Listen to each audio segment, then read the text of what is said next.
اب آج کا میرا موضوع ہے شہادت علی رضی اللہ تعالیٰ عنہ۔ اصل میں حضرت علی رضی اللہ تعالیٰ عنہ کی شہادت بھی اسی الفتنۃ الکبریٰ کا تسلسل ہے۔ وہ جو عبداللہ ابن سبا کا پیدا کردہ عظیم ترین فتنہ تھا، اسی کا ایک نتیجہ حضرت علی کی شہادت بھی ہے، لیکن وہ بات ذرا تفصیل سے سمجھنی ہوگی، اور اس کے لیے میں ممنون احسان ہوں۔ حال ہی میں ایک کتاب چھپی ہے، ڈاکٹر سید رضوان علی ندوی، وہ محقق ہیں تاریخ کے، انہوں نے بڑی تاریخی تحقیق کے بعد جو باتیں بیان کی ہیں وہ میں آپ کے سامنے رکھ رہا ہوں۔ عرب میں جنوب مغرب کی کونے میں، جہاں یہ یمن بھی آباد ہے، اس کے اوپر نجران ہے، اسی علاقے میں یمامہ کا علاقہ کہلاتا ہے۔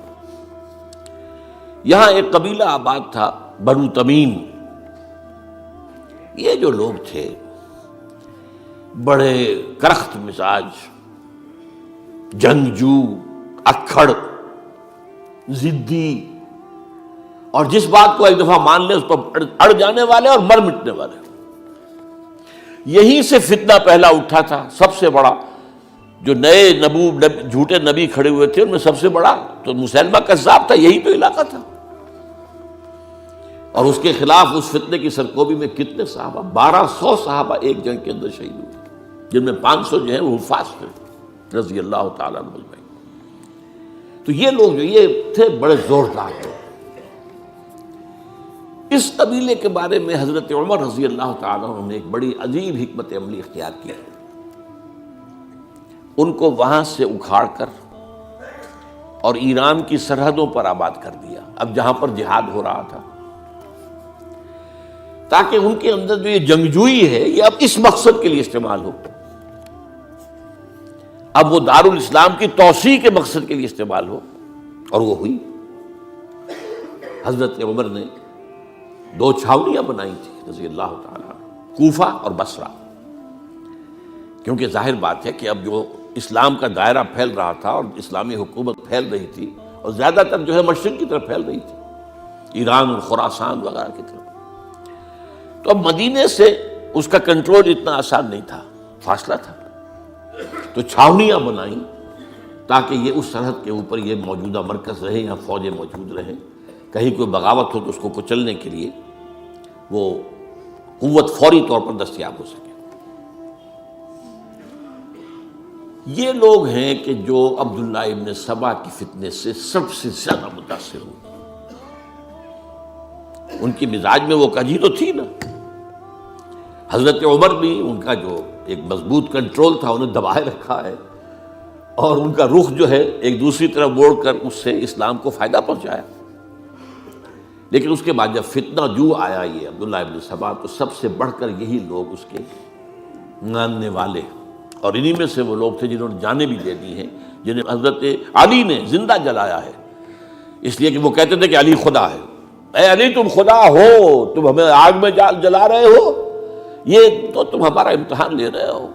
وَلَنَبْلُوَنَّكُمْ بِشَيْءٍ مِّنَ الْخَوْفِ وَالْجُوعِ وَنَقْصٍ مِّنَ الْأَمْوَالِ وَالْأَنفُسِ وَالثَّمَرَاتِ، اب وہ اس آیت کو اپنے اوپر منطبق کر رہے ہیں۔ تو یہ جو کرخت لوگ تھے،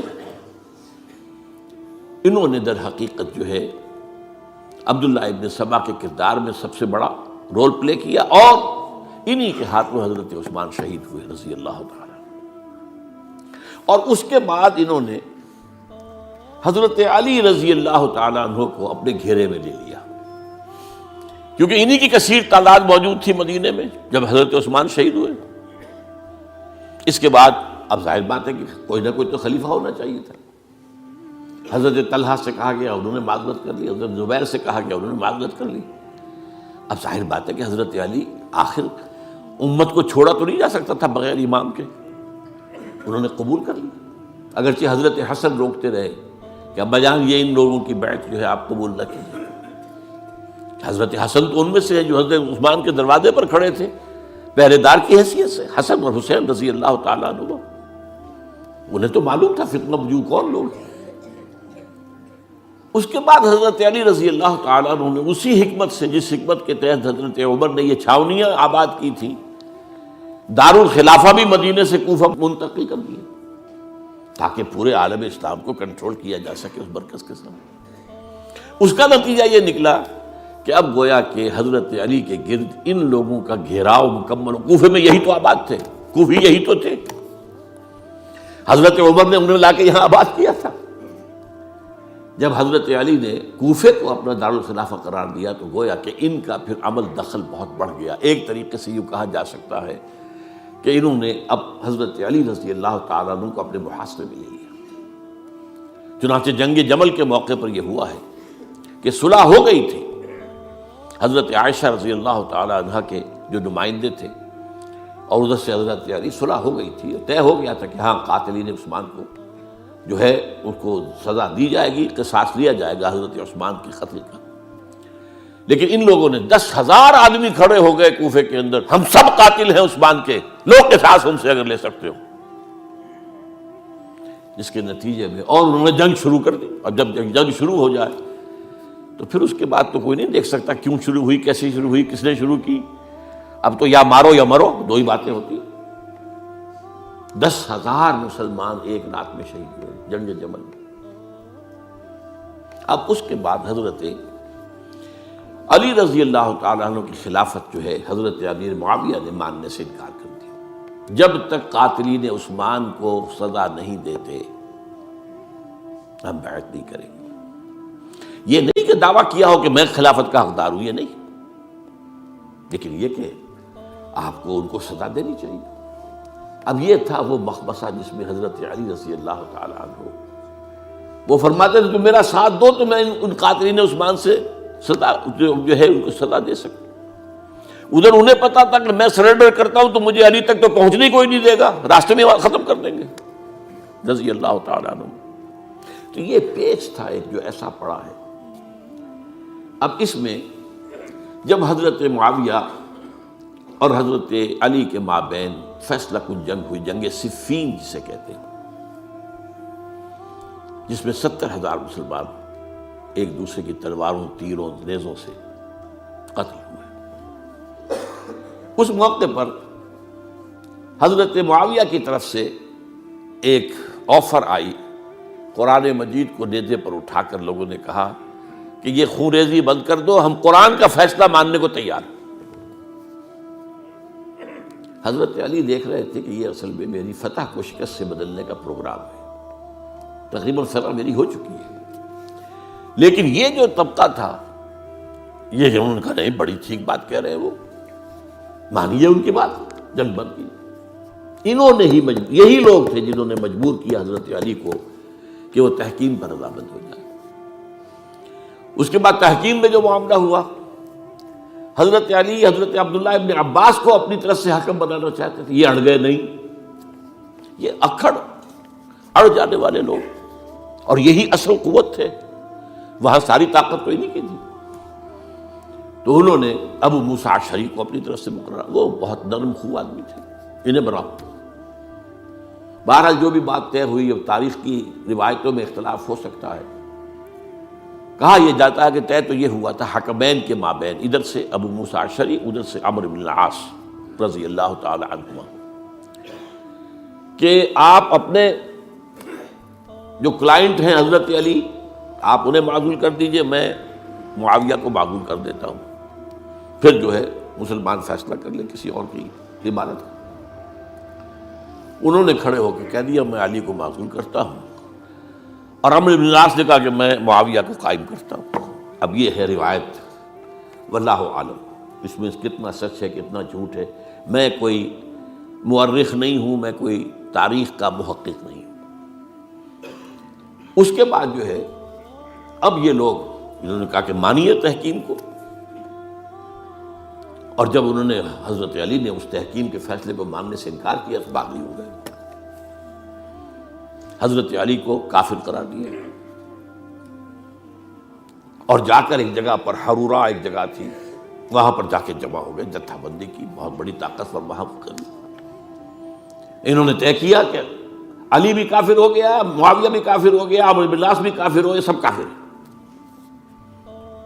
حضرت علی کی طرف سے ایک گئے سفیر ان سے بات کرنے کے لیے، تو انہوں نے کہا تم ہی نے تو کہا تھا کہ تحکیم کو تسلیم کرو، کہ ہاں ہم نے گناہ کیا تھا، کفر کیا تھا، ہم توبہ کی ہم نے.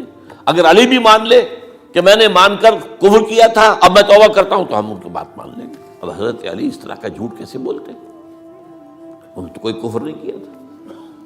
بہرحال انہوں نے پھر بھی نرمی برتی کہ دیکھو اگر تم کوئی خونریزی نہیں کرو گے، فساد نہیں مچاؤ گے تو میں تمہیں کچھ نہیں کہوں گا. لیکن وہ اپنی ان شرارتوں سے بعد نہیں آئے. تو پھر تیسری جو بڑی جنگ ہوئی ہے ان جنگوں میں، جنگ نہروان کہلاتی ہے، حضرت علی کی جنگ خوارج کے ساتھ، جس میں 4000 خارجی جو ہیں وہ قتل ہوئے. اور یہ بات اب آپ نوٹ کر لیجئے کہ یہ لوگ جیسا کہ اکھڑ بھی تھے لیکن اپنی بات پر ڈٹ جانے والے تھے، لیکن ساتھ ہی دیندار بھی تھے، نمازی اور روزہ دار بھی تھے. یہ اس طرح کے لوگ نہیں تھے کہ جو فاسق اور فاجر ہو. بس یہ مزاج کا ایک ہے جو بات دل میں بیٹھ گئی اڑ گئے. تو یہ اصل میں انہوں نے پھر فیصلہ کیا کہ اور تو ہمارے بس میں اب کچھ نہیں ہے، ان تینوں کو قتل کر دیا جائے، علی کو بھی اور معاویہ کو بھی اور عمرو بن العاص کو بھی. تو ایک جگہ ان کی سازش ہوئی، 3 آدمی معین ہو گئے، ایک ہی وقت کا طے فیصلہ ہو گیا، فلاں تاریخ کو فجر کے وقت تم جاؤ، وہ تم کوفے کی جامع مسجد میں جب علی نماز جماعت کرا رہے ہو خنجر مارو انہیں. اور یہ اس کا نام ابن ملجم تھا، خارجی، یہ وہی لوگ بنو تمیم کے لوگ. دوسرا جو تھا وہ دمشق میں حضرت معاویہ کو قتل کرنے شہید کرنے کے لیے پہنچ گیا. تیسرا مصر پہنچ گیا حضرت عمرو بن العاص کو. اب یہ بات اللہ کی طرف سے ہے، یہ تو اس کی مشیت ہے، اس کا فیصلہ ہے. حضرت علی پر وار کارگر ہوا، اب شہید ہو گئے. حضرت معاویہ پر وہ وار ذرا اوچھا پڑا، زخمی تو ہوئے لیکن آپ کی جان بچ گئی. عمرو بن العاص اس روز مسجد میں کسی معذوری کی وجہ سے، عذر کی وجہ سے فجر میں آئی نہیں سکی، لہذا حضرت علی کی شہادت ہو گئی. اب یہ ہے اصل پس منظر، کن لوگوں نے کیا شہید اصل میں وہ سمجھ لینے کی بات ہے. یہ خوارج نے شہید کیا، لیکن خوارج کا فتنہ سبائی فتنے ہی کا آف شوٹ ہے، اسی کے ذیل میں ہے، اسی کی ایک شاخ ہے، اسی کا ایک نتیجہ ہے. یہ خوارج جو ہے بعد میں بھی ان کی مسلسل جو ہے وہ جنگیں رہی ہیں. بہرحال اس صورتحال کو یہ سمجھ لیجئے کہ یہ خلفائے ثلاثہ رضی اللہ تعالی عنہ، حضرت عمر شہید، عثمان شہید، علی شہید. عجیب بات ہے کہ تینوں کا نام عین سے شروع ہوتا ہے، عمر عین سے، عثمان عین سے، علی عین سے. تینوں شہید ہوئے ہیں. لیکن یہ کہ یہ ہے تاریخی پس منظر.